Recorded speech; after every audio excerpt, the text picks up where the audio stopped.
Bismillahirrahmanirrahim. Assalamu alaikum wa rahmatullahi wa barakatuh. Hurmatli bауырлар.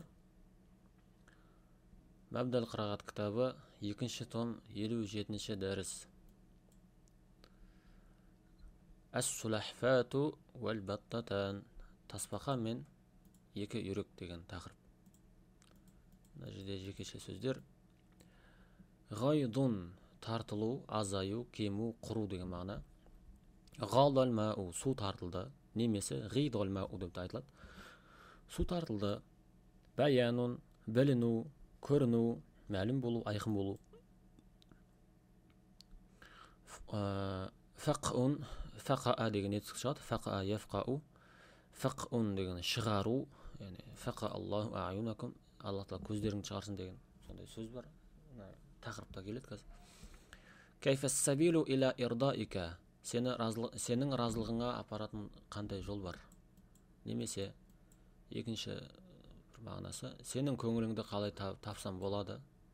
Үшінші, сенің разылығыңды табуға қандай жол бар? Төртінші, сені қалай разы қылсам екен деген мағына. Енді қалай ыңғайлы болса солай айта бересіз ғой. Енді оқиға. Юхка أن غديرا كان عنده عشب وكان فيه بطتان. Хикая етіліп келеді. Шынында бір кішкентай өзен бар еді. Сол өзеннің кана عنده, сол өзенде шөп бар еді.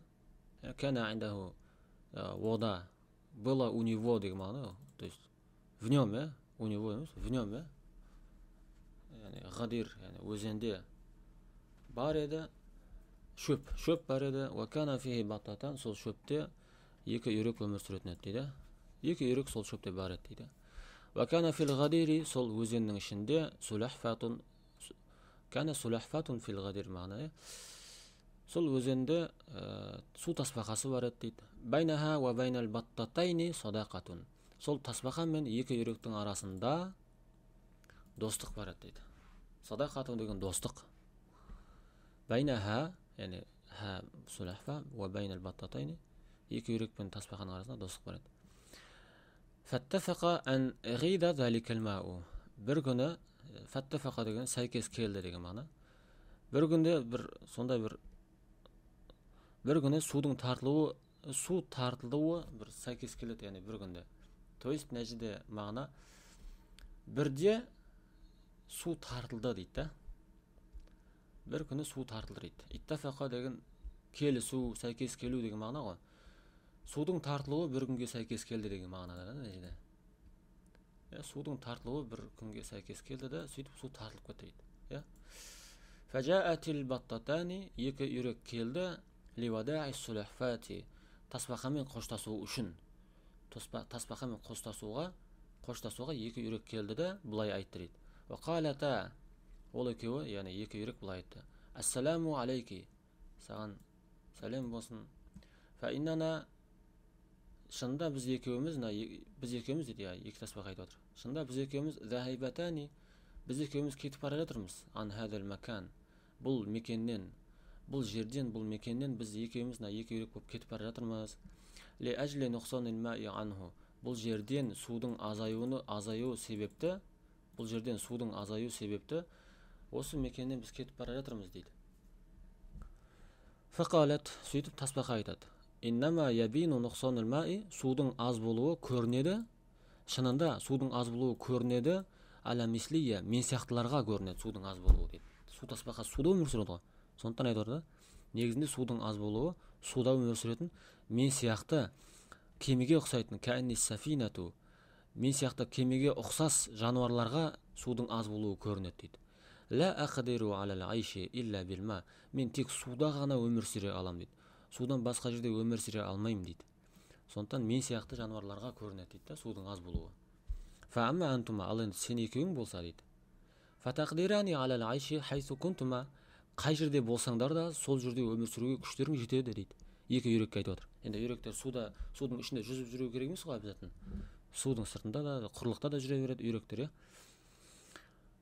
Фазхаба би маакума. Нәжде изхаб зәһәбә етістігі егер бимен қолданса, алып кету деген мағына, унести деген мағынаны береді, алып кету. Енді мағына нәжді фәзһәбә би мені өздеріңмен бірге алып кетіңдер дейді.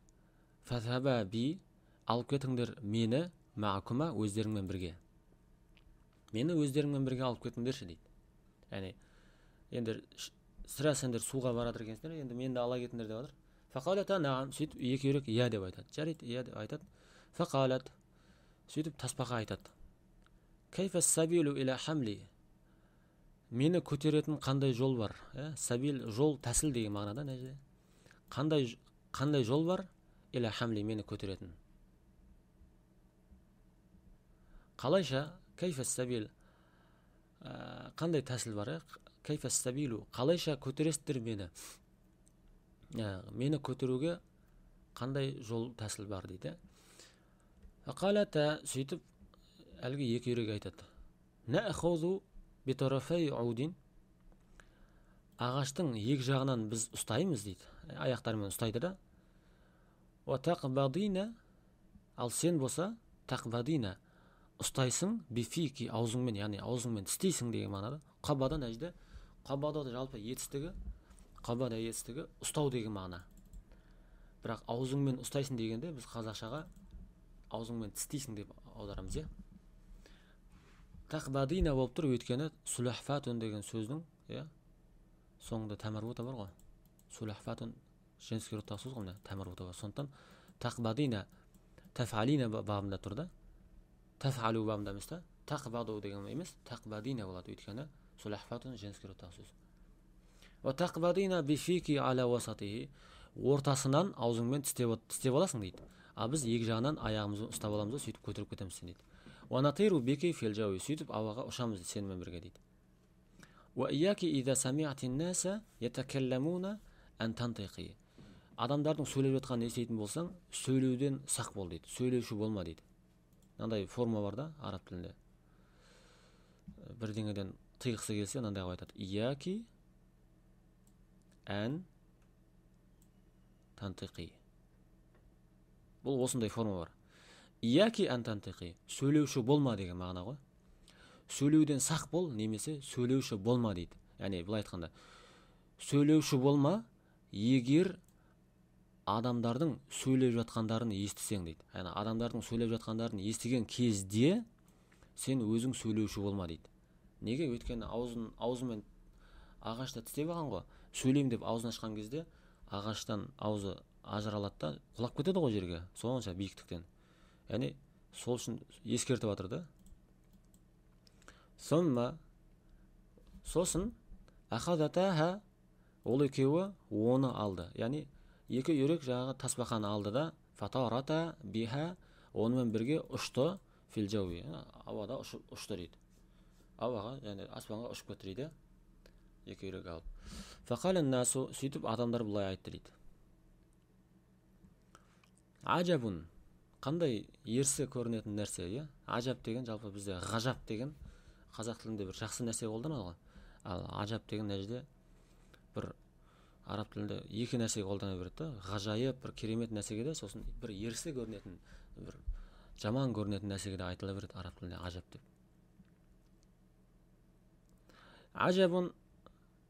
Ажабун, қандай ерсі көрінетін нәрсе дейді. Сулахфатун байна баттатайни. Бір тасбақа екі үйректің арасында кетіп барадыр. Қад хамалатаха, екі үйрек ол тасбақаны көтеріп ұшып алып барадыр дейді. Қандай біртүрлі көрінетін нәрсе екен, қандай ерсі нәрсе екен деп адамдар сөйтіп әңгіме қылған кезде тасбақа фаламма самиат залика, осы нәрсені естіген кезінде тасбақа осы нәрсені естіген кезінде қалет, бұлай айтып қалады. Ұшып бара жатыр, бірақ құлағымен естіп қалады адамдардың осындай әңгімесін, сөйтіп бұлай айтады дейді тасбақа. Фақа Аллаху аюнакум, Алла Тағала сендердің көздеріңді шығарсын. Әйюханнас, ей адамдар дейді. Ей адамдар, Алла Тағала сендердің көздеріңді шығарсын. Фаламма фатағат фаха бин нутқи, сөйлеумен өзінің аузын ашқан кезінде вақағат алал арды, жерге құлап кетеді да, уа матат, сөйтіп өліп кетеді дейді. Жаңа екі үйрек айтты ғой, сөйлеме деді ғой. Сөйлеме ұшып баратқан кезде деді. Бұл адамдардың сөзіне шыдай алмады да сөйлеп қойды, сөйтіп жерге құлап қайсы болып кетті дейді. Осындай бір ғибратты оқиға екен бауырлар. Ары қарай өздеріңіз аударып аласыздар. Мынаны аударамын десеңіздер аударыңыздар. Аударам керек емес пе, аудармай ақ қойыңыздар. Ең бастысы арабша текстері. Жалпы аударғанның өте үлкен пайдасы бар. Сонымен бауырлар, 57-ші дәріс бітті. Құрметті бауырлар, әр дәрістің соңында айтатындай, жаңағыдай каналымыздың дамуына үлес қосам десеңіздер, әрдайым есігіміз ашық. Әр дәрістеріміздің астына реквизиттерімізді қалдырамыз. Жақсы істе, сауапты істе бірге болайық. Алла тағала сіз бен бізге жақсы пайдалы ілім берсін иншалла. Сол ілімдерімізге сай амал істеуді Алла тағала бір өзі нәсіп етсін. Уа ахиру дағуана алхамдулиллахи раббил алемин.